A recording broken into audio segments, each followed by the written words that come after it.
शिवपुर शहर के पुराने मोहल्ले में एक समय ऐसा भी था जब एक छोटे से घर में दो भाई रहा करते थे। उस घर की दीवारें कच्ची थीं, छत टपकती थी, लेकिन उस घर में हंसी की कोई कमी नहीं थी। उस घर में रहने वाली माँ का नाम शारदा देवी था और उनके दो बेटे थे, बड़ा विक्रम और छोटा सुमित। बचपन में दोनों भाइयों के बीच कभी कोई फर्क नहीं था। एक ही आंगन में खेलते, एक ही माँ की कहानियां सुनते और एक ही थाली में बैठकर खाना खाते थे। समय बीतता गया, जैसे जैसे उम्र बढ़ी वैसे वैसे किस्मत ने दोनों भाइयों को अलग अलग रास्तों पर चलना शुरू कर दिया। विक्रम पढ़ाई में तेज था। उसने शहर छोड़कर बड़े सपने देखे और मेहनत के दम पर एक दिन शिवपुर का जाना माना बिजनेसमैन बन गया। उसके पास अब पैसा था, नाम था, रुतबा था।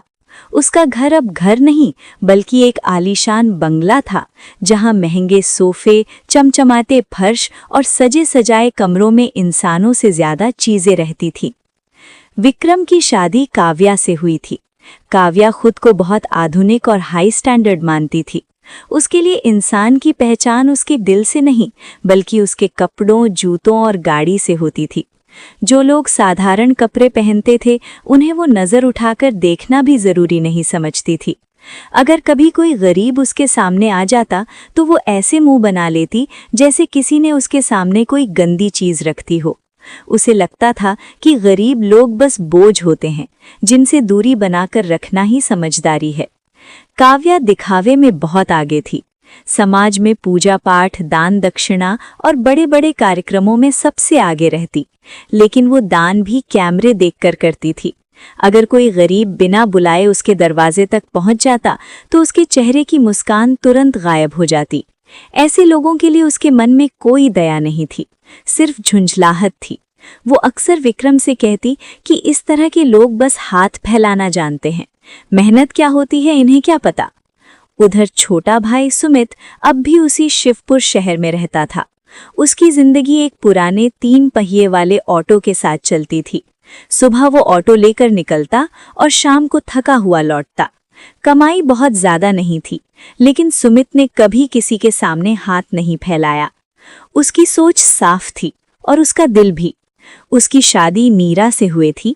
नीरा साधारण सूती साड़ी पहनती थी, कम बोलती थी और ज्यादा समझती थी। उसके चेहरे पर हमेशा एक सुकून भरी शांति रहती थी। वो जानती थी कि इज्जत कपड़ों से नहीं, व्यवहार से मिलती है। सुमित और नीरा का घर छोटा था, लेकिन उस घर में तंगी के बावजूद आत्मसम्मान था। वहाँ चीजें कम थी मगर रिश्तों की गर्माहट ज्यादा थी। शारदा देवी अब अपने छोटे बेटे के साथ ही रहती थी। शारदा देवी की उम्र अब ढलान पर थी। शरीर पहले जैसा साथ नहीं देता था, लेकिन मन अब भी अपने दोनों बेटों में बराबर बंटा हुआ था। सुबह जब वो तुलसी को पानी देती तो कभी विक्रम का चेहरा याद आ जाता और कभी सुमित का। उन्हें फर्क साफ दिखाई देता था। एक बेटा जिसके पास सब कुछ था लेकिन समय नहीं, और दूसरा जिसके पास समय और अपनापन था लेकिन साधन कम थे। सुमित रोज सुबह माँ के पैरों में बैठकर चाय पीता, उनके घुटनों की मालिश करता और हंसते हुए कहता, अम्मा आज ऑटो ठीक चला तो शाम को जलेबी लाऊंगा। शारदा देवी मुस्कुरा देती। उन्हें इन छोटी छोटी बातों में ही बड़ा सुख मिलता था। उधर विक्रम महीनों में कभी कभार ही माँ से मिलने आता। जब आता भी तो मोबाइल कान से लगा रहता, कभी किसी क्लाइंट की कॉल, कभी किसी मीटिंग की चिंता। वो माँ के सामने बैठा तो होता लेकिन मन कहीं और भटकता रहता। शारदा देवी कुछ कहना चाहती लेकिन हर बार शब्द गले में अटक जाते। और जब विक्रम आता तो उसके साथ काव्या भी आती। काव्या का आना पूरे घर के माहौल को बदल देता। नीरा रसोई में और ज्यादा सिमट जाती, सुमित ज्यादा चुप हो जाता और शारदा देवी अनजाने में ही खुद को असहज महसूस करने लगती। काव्या को उस छोटे से घर से ही चिढ़ थी। नीची छत, पुराने फर्नीचर और साधारण जिंदगी। वो बैठते ही इधर उधर देखने लगती जैसे कोई कमी ढूंढ रही हो। यहाँ तो हवा भी भारी लगती है, वो एक दिन नाक सिकोड़ते हुए बोली। नीरा ने कुछ नहीं कहा, बस चुपचाप पानी का ग्लास आगे बढ़ा दिया। काव्या को नीरा की ये खामोशी कमजोरी लगती थी। उसे लगता था कि जो ज्यादा बोलता नहीं वो कुछ समझता भी नहीं। वो अक्सर बातों बातों में ताने मार देती, कभी सुमित की कमाई पर, कभी उनके घर की हालत पर। विक्रम सब सुनता था, लेकिन कभी रोकता नहीं। शायद रोकना चाहता था, लेकिन अपनी ही दुनिया में इतना उलझा था कि हिम्मत नहीं जुटा पाता था। धीरे धीरे काव्या ने विक्रम के मन में भी एक बीज बो दिया। वो कहने लगी कि माँ को इस छोटे से घर में रहना शोभा नहीं देता। लोग क्या कहेंगे कि बड़े बेटे के होते हुए माँ छोटे बेटे के साथ रहती है। उसकी बातों में चिंता कम और समाज दिखावा ज्यादा होता था। एक दिन काव्या ने साफ कहा, माँ को हमारे घर ले आना चाहिए, लेकिन शर्त ये है कि सब कुछ हमारे हिसाब से चलेगा। विक्रम चुप रहा। वो जानता था कि ये बात माँ को चुभेगी, लेकिन फिर भी उसने विरोध नहीं किया। जब ये बात सुमित तक पहुंची तो वो कुछ देर तक कुछ बोल ही नहीं पाया। उसने माँ की तरफ देखा। शारदा देवी के चेहरे पर कोई गुस्सा नहीं था, बस एक गहरी थकान थी। उन्होंने धीरे से कहा, बेटा, जहाँ सम्मान हो वहीं रहना अच्छा होता है। उस रात सुमित देर तक सो नहीं पाया। उसे डर था कि कहीं माँ को मजबूरी में उस घर में ना जाना पड़े जहाँ उन्हें अपनापन नहीं, सिर्फ नियम मिलेंगे। नीरा ने उसे समझाया, जो दिल से अपना होता है वही साथ रहता है, बाकी सब समय की चाल है। उधर काव्या की मन में एक अलग ही खेल चल रहा था। उसे लगता था कि माँ अगर उन्हें घर आ जाएंगी तो समाज में उनकी इज्जत और बढ़ जाएगी। लेकिन वो ये नहीं समझ पा रही थी कि माँ कोई शोपीस नहीं होती जिसे ड्राइंग रूम में सजाया जाए। लेकिन अब काव्या दिन भर विक्रम के मन में यही बात भरती रही कि माँ को इसी घर में ले आओ, इसे समाज में हमारी वाहवाह होगी। विक्रम ने आखिरकार एक दिन तय कर ही लिया कि माँ को अपने साथ ले जाएगा। उसे लगा कि शायद यही सही होगा। उसने सोचा कि बड़ा बेटा होने के नाते उसकी ये जिम्मेदारी है और समाज भी यही देखता है। लेकिन वो ये नहीं समझ पाया कि जिम्मेदारी निभाने और अधिकार जताने में बहुत फर्क होता है। जब वो शारदा देवी को लेने सुमित के घर पहुंचा तो काव्या भी उसके साथ थी। काव्या का चेहरा आज कुछ ज्यादा ही सधा हुआ था। वो जरूरत से ज्यादा मीठा बोल रही थी, जैसे हर शब्द तौल कर निकाल रही हो। नीरा को ये बदलाव अजीब लगा, लेकिन उसने कुछ कहा नहीं। शारदा देवी ने माँ की तरह बेटे को देखा, लेकिन उनकी आंखें काव्या पर टिक गईं। काव्या ने धीरे से कहा, माँ, अब आपकी उम्र हो गई है। यहाँ छोटा घर है, ये लोग आपके लिए कर ही क्या सकते हैं, और वहाँ हमारे घर सब सुविधाएं हैं। आपको हमारे साथ ही रहना चाहिए। उसकी आवाज़ में अपनापन कम और दिखावा ज्यादा था। सुमित चुपचाप खड़ा रहा। उसके मन में बहुत कुछ था, लेकिन वो जानता था कि माँ पर दबाव डालना सही नहीं होगा। उसने सोचा, जो माँ का निर्णय होगा वो उसे खुशी खुशी स्वीकार कर लेगा। शारदा देवी ने कुछ पल सोचा और फिर हामी भर दी। शायद वो अपने दोनों बेटों के बीच की दूरी और नहीं बढ़ाना चाहती थी। विक्रम के घर पहुंचते ही सब कुछ बदल गया। वहां हर चीज का एक नियम था। कब उठना है, कब सोना है, क्या पहनना है, किससे मिलना है, सब तय था। शारदा देवी को उनका छोटा सा पूजा का कोना सबसे ज्यादा खटकने लगा। जब उन्होंने मंदिर को ड्राइंग रूम में रखने के लिए कहा तो काव्या ने साफ कह दिया कि ड्राइंग रूम में मंदिर नहीं रहेगा, इससे घर पुराना लगता है। धीरे धीरे काव्या का असली रूप सामने आने लगा। वो हर बात में टोकने लगी, कभी माँ की साड़ी पर, कभी उनके खाने के तरीके पर, यहाँ तक कि बात बात पर उनका अपमान भी करती थी कि गरीबी में रहती हो, अमीरों के तरीके आप कैसे जान सकोगी। एक बार तो हद ही हो गई। काव्या की कुछ सहेलियां उसके घर में मिलने आईं तो उसने शारदा देवी को उन सब के सामने अपनी नौकरानी बता दिया। फिर भी शारदा देवी कुछ नहीं कहती, बस चुपचाप सब सह लेती। उन्हें लगता था कि शायद यही कीमत है बड़े बेटे के घर रहने की। एक दिन शारदा देवी ने सुमित से फोन पर बात की। उनकी आवाज में पहले जैसी गर्माहट नहीं थी। सुमित सब समझ गया, लेकिन कुछ बोल नहीं पाया। सुमित फोन पर बात कर रहा था, तब नीरा भी उसके पास खड़ी थी।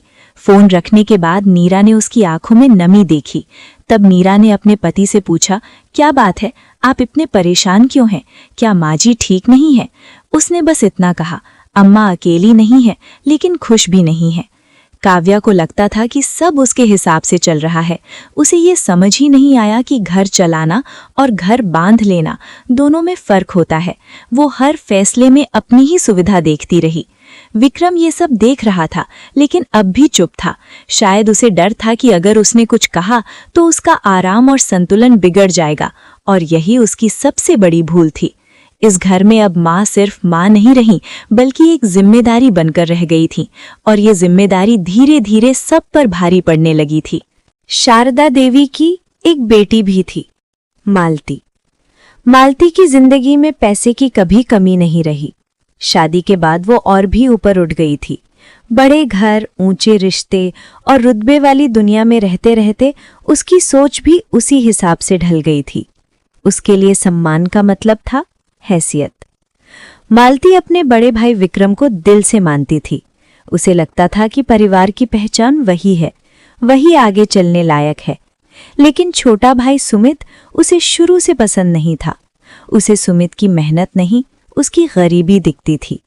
उसे लगता था कि सुमित माँ के नाम पर बस सहानुभूति बटोरता है। जब मालती के बेटी की शादी तय हुई तो उसने सबसे पहले विक्रम को फोन किया, बड़े प्यार से, पूरे अपनत्व के साथ। तारीख बताई, जगह बताई और बार बार कहा कि भैया आपकी मौजूदगी बहुत जरूरी है। लेकिन सुमित का नाम आते ही वो रुक गई। उसे बिल्कुल मन नहीं था कि सुमित को शादी का कार्ड दिया जाए। उसने साफ कहा, इन लोगों को बुलाकर क्या फायदा, न स्टेटस है न सर्कल। लेकिन शारदा देवी ने जिद की। माँ की बात टालना उस दिन मालती के लिए मुमकिन नहीं था। आखिरकार मालती ने सुमित को कार्ड दिया, लेकिन अपने हाथों से नहीं। नौकर को बुलाया और कार्ड थमाते हुए कहा, ये जाकर दे आना। सुमित ने जब नौकर के हाथों से कार्ड लिया तो वो सब समझ गया। फिर भी उसने कुछ नहीं कहा। नीरा ने उसकी तरफ देखा, लेकिन सुमित ने बस हल्की सी मुस्कान दे दी।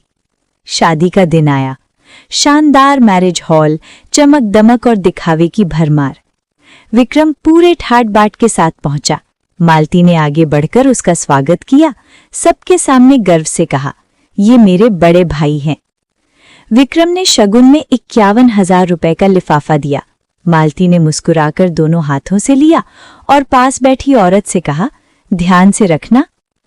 कुछ देर बाद सुमित अपनी पत्नी नीरा के साथ आया।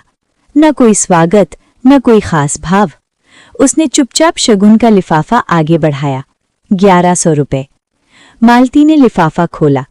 राशि देखते ही उसके चेहरे के भाव बदल गए।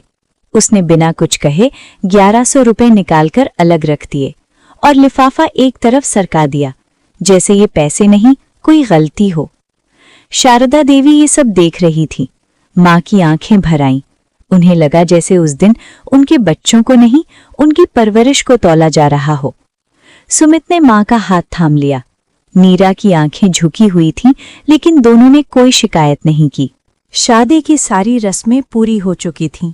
ढोल की आवाज थम गई थी, शहनाइयाँ चुप हो चुकी थीं और मैरिज हॉल में अब बस थकान और अजीब सा खालीपन पसरा हुआ था। जहाँ कुछ देर पहले हंसी और खुशियों का शोर था, वहाँ अब टेंट समेटने की खड़खड़ाहट गूंज रही थी। मालती एक कुर्सी पर बैठी थी। चेहरे पर संतोष नहीं, बल्कि बस ये राहत थी कि शादी समाज की नज़रों में ठीक ठाक निपट गई। लेकिन उसे क्या पता था कि असली परीक्षा अब शुरू होने वाली थी। तभी अचानक हॉल के पिछले हिस्से से जोर का शोर उठा। एक मजदूर का पैर फिसला और भारी लकड़ी की सीढ़ी सीधे रमेश के कंधे और सिर के पास आ लगी। पल भर में सब कुछ उलट गया। रमेश दर्द से कराहते हुए जमीन पर गिर पड़े और खून तेजी से बहने लगा। मालती की चीख पूरे हॉल में गूंज उठी।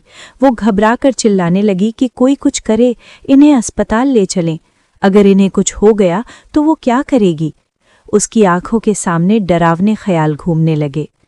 उसी घबराहट में उसकी नज़र अपने अमीर भाई विक्रम पर पड़ी, वही भाई जिसकी दौलत पर वो हमेशा गर्व करती थी। कांपती आवाज में उसने कहा कि भैया जल्दी गाड़ी निकालो। लेकिन विक्रम आगे बढ़ते बढ़ते रुक गया। उसकी नज़र अपनी नई चमचमाती कार पर पड़ी और उसके कदम वहीं जम गए। एक तरफ खून से लथपथ जीजा और दूसरी तरफ नई गाड़ी की बेदाग सीटें। उसके दिमाग में बस यही चल रहा था कि दाग पड़ गए तो क्या होगा। उसने बुदबुदाते हुए कहा कि इतना खून है, गाड़ी खराब हो जाएगी। ये शब्द मालती के दिल में तीर की तरह चुभ गए और शारदा देवी का कलेजा फट गया। कांपती आवाज में उन्होंने कहा कि ये वक्त गाड़ी का नहीं, इंसान का है। लेकिन विक्रम चुप रहा और उसकी अमीरी उसे उसी पल बौना बना रही थी। तभी सड़क से ऑटो की जानी पहचानी आवाज सुनाई दी और सुमित अपना ऑटो लेकर आ चुका था। बिना सवाल किए, बिना हिसाब लगाए उसने मजदूरों की मदद से रमेश को ऑटो में लिटाया। नीरा ने बिना एक पल सोचे अपनी साड़ी का पल्लू फाड़ा और जख्म पर बांध दिया। रमेश के माथे पर हाथ रखते हुए उसने हिम्मत बंधाई और सुमित ने ऑटो दौड़ा दिया। अस्पताल पहुंचते पहुंचते रमेश की हालत और बिगड़ चुकी थी। डॉक्टर बाहर आए और गंभीर स्वर में बोले कि बहुत खून बह चुका है और तुरंत O पॉजिटिव ब्लड चाहिए। मालती का दिल बैठ गया और उसने आखिरी उम्मीद से फिर विक्रम की ओर देखा, लेकिन उसकी पत्नी काव्या ने कह दिया कि विक्रम की तबीयत ठीक नहीं रहती और ब्लड देना सही नहीं होगा। विक्रम ने भी कमजोरी का बहाना बना लिया। ये पल मालती के लिए जिंदगी का सबसे भारी पल था। तभी नीरा आगे बढ़ी और शांत लेकिन सच्ची आवाज में बोली कि उसका ब्लड ग्रुप O पॉजिटिव है और अगर उसके खून से किसी की जान बच सकती है तो इससे बड़ा सौभाग्य क्या होगा। टेस्ट हुए, सब ठीक निकला और कुछ ही देर बाद रमेश की नसों में नीरा का खून बहने लगा। 1 घंटे बाद डॉक्टर ने बताया कि अब खतरा टल गया है क्योंकि समय पर मदद मिल गई। मालती फूट फूट कर रो पड़ी। वो सुमित के पास गई, उसके हाथ पकड़कर माफी मांगने लगी और बोली कि उसने दौलत को सब कुछ समझ लिया था, लेकिन आज समझ आया कि इंसान की कीमत उसके दिल से होती है। शारदा देवी की आंखों से आंसू बह रहे थे। ये आंसू दर्द के नहीं बल्कि सच्चाई के थे। जबकि विक्रम एक कोने में खड़ा था। उसके पास पैसा, गाड़ी और रुतबा सब कुछ था, लेकिन उस दिन उसके पास देने के लिए दिल नहीं था। और उसी दिन 51,000 रुपए कागज का बोझ बन गए, जबकि 1100 नहीं बल्कि एक फटा हुआ पल्लू और बहता हुआ खून असली शगुन बन गया। क्योंकि असली अमीर वही होता है जो वक्त पड़ने पर अपनों के लिए खुद को लुटा सके। दोस्तों, अगर ये कहानी आपके दिल को छू गई हो तो इसे लाइक ज़रूर कीजिए। अपनी राय कमेंट में लिखिए और बताइए आप भारत के किस शहर से हमारी कहानियां सुन रहे हैं। ऐसी ही सच्ची, भावुक और रिश्तों की कहानियों के लिए चैनल को सब्सक्राइब करें। पूजा वार्ष्णेय पारिवारिक कहानियां, क्योंकि यहाँ कहानियां सिर्फ सुनाई नहीं जाती, महसूस कराई जाती हैं। फिर मिलेंगे एक नई कहानी के साथ। तब तक के लिए धन्यवाद। जय श्री राधे।